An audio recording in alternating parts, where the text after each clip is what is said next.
They're both just so adorable. I mean, all little baby animals are, aren't they? That's the great thing about being alive in this sunny, happy world. Little animals. So let's talk. What happened at the Capitol was a disaster. There are a lot of ways you can analyze it in terms of fault, in terms of LARPing, in terms of false flags.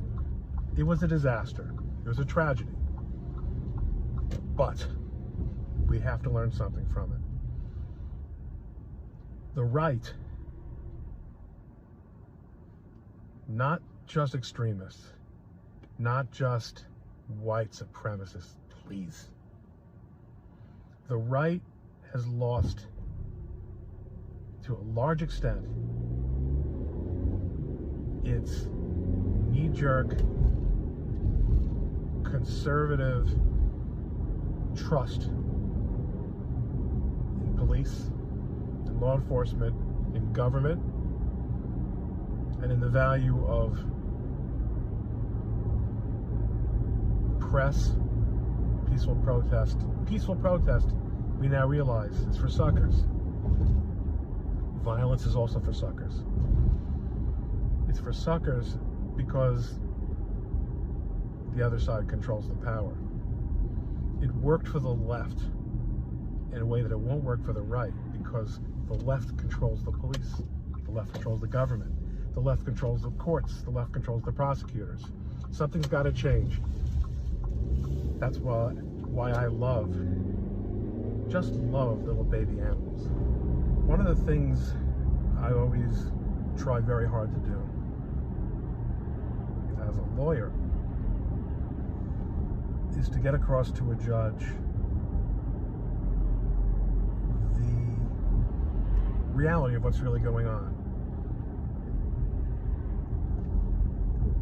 The court should look at what's really going on here, not the boxes that they fit into, not the easy answers based on some flowchart, but the court should really appreciate someone's trying to pull a fast one, someone's trying to manipulate the contractual provisions or the law.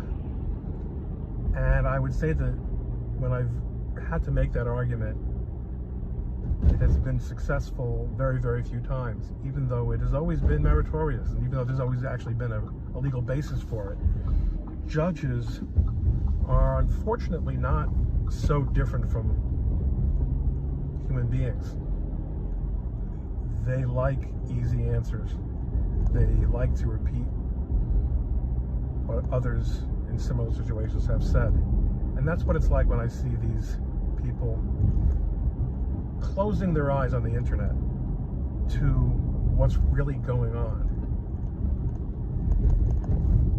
with censorship, with the shutting down of Parler by its competitors, by the shutting down of Gab, or the attempt to shut down Gab years ago, essentially by its media competitors and their allies. And they write back such asinine things like, well, it's a private company. Private company can decide its terms. Don't you see what's going on here? Don't you see what's going on here? No.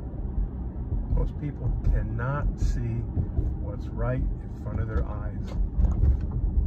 Everyone's turned himself into a bot. It's very sunny here where I am. Very bright. But how can that be? How can that be? We're losing followers on Twitter. They banned the president. The terrible people are coming and taking over. They are. They're terrible, and they're taking over. Still in all, I'm driving past a beautiful street in a beautiful town on a beautiful winter day. The fact is, most people don't know what's going on Twitter. They don't even really know all that much what's going on in Washington. And their lives are still mostly being determined by governors with essentially unchecked absolute power. But they're kind of used to that already. They've gotten used to it. What I mean to say is, we need to keep an eye on Twitter, keep an eye on our social media accounts, because that's the only place we're going to get real news. Everyone understands that if they're listening to me. But that's going to be harder, obviously, on Twitter, since it's becoming, part of the corporate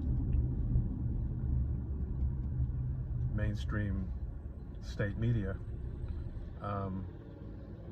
Controlled opposition, such as myself, being allowed for whatever tactical reason and for however long.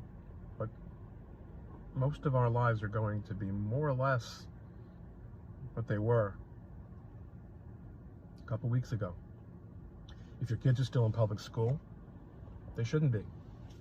It's only going to get worse, much worse. You should do everything you can to be as free as possible and to trust in God. That's the message. Good morning. It's a bit of a burden pontificating on politics. I'm not a pontiff or a pope hat. I don't really have any more knowledge than any other incredibly insightful and knowledgeable person. But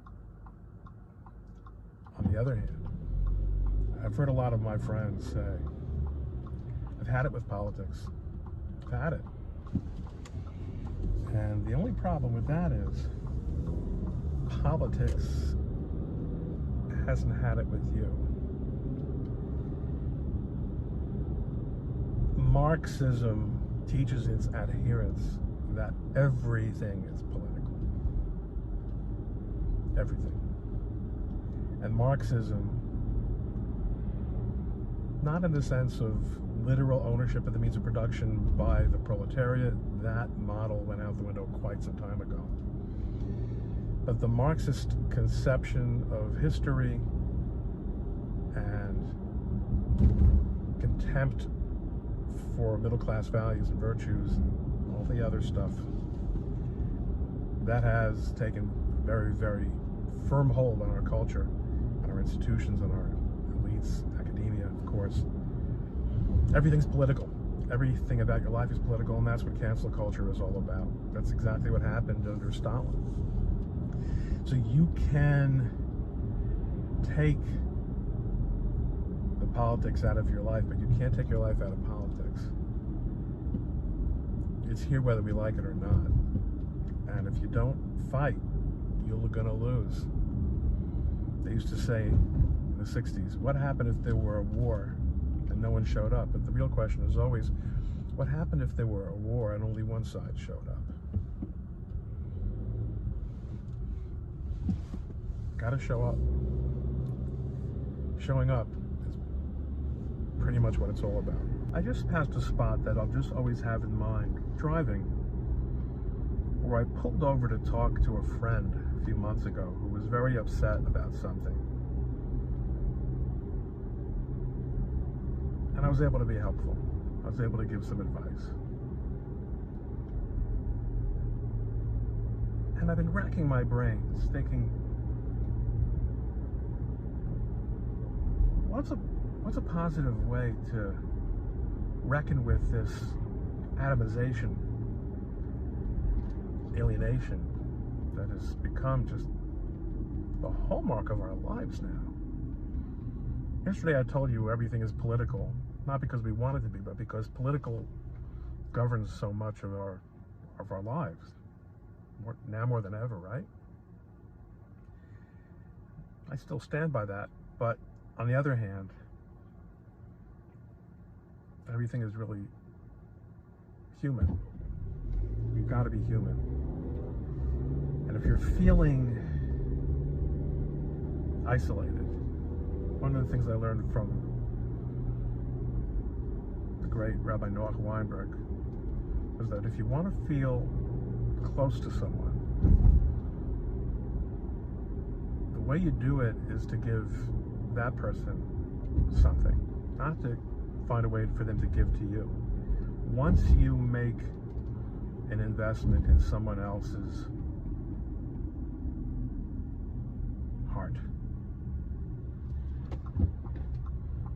you already have a portfolio of souls. Or that you've added that person to your portfolio of souls. If you're feeling alone, find someone you can cheer up instead of waiting for someone to cheer you up. If you're feeling isolated, you've got to un-isolate yourself. I feel isolated more than ever. People do come to me for advice. Good morning. As we approach what very much seems to be the end of the Trump presidency, I want to make 2 points that are positive points. One of them is that although so much that we had hoped for, and that seemed very doable, and I made these points in written tweets, seemed very doable, and we're not done. We're left on the table. A couple of things were achieved that were of epochal importance. One is that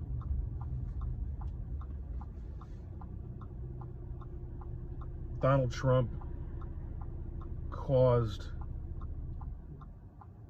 the very dangerous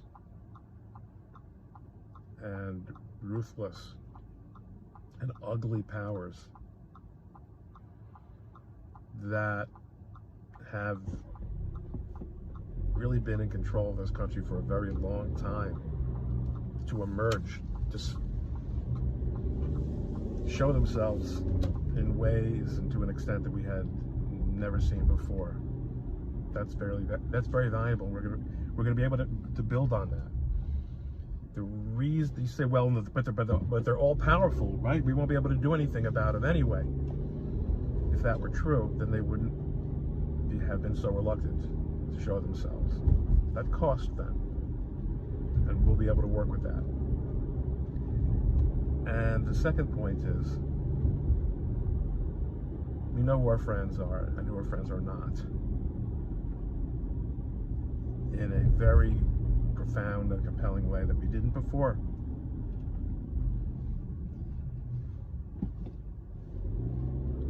I have a lot of hope for the future.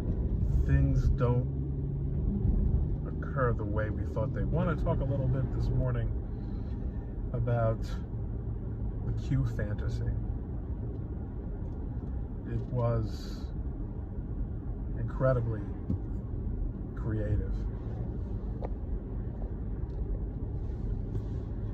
As of right this moment, I don't know that it isn't all going to just be shown, notwithstanding the constant moving of goalposts, be shown to be absolutely accurate, right? All those soldiers out on the grounds in Washington, D.C. I'll tell you why, though. I'll tell you why the worldview reflected by this thinking is so damaging. Why we should actually be a little bit grateful that none of it worked out. None of the trust the plan stuff worked out. I tweeted about this a couple of years ago, actually, about the idea that, well, what if Robert Mueller is really a white hat? I did contemplate that possibility along with others. Not necessarily the people you think, for about a day and a half. The reason that wouldn't have been fun or funny or cute is that even if the whole thing had been this elaborate plan, even if the whole thing were going to be shown to be true brilliance, 5D chess, the whole thing, and all the crooks were going to be rounded up today by some sort of military legal power, we would have spent 4 years going through a very, very damaging pantomime pretending to have courts, pretending to have justice, pretending to have law enforcement, pretending to have the FBI,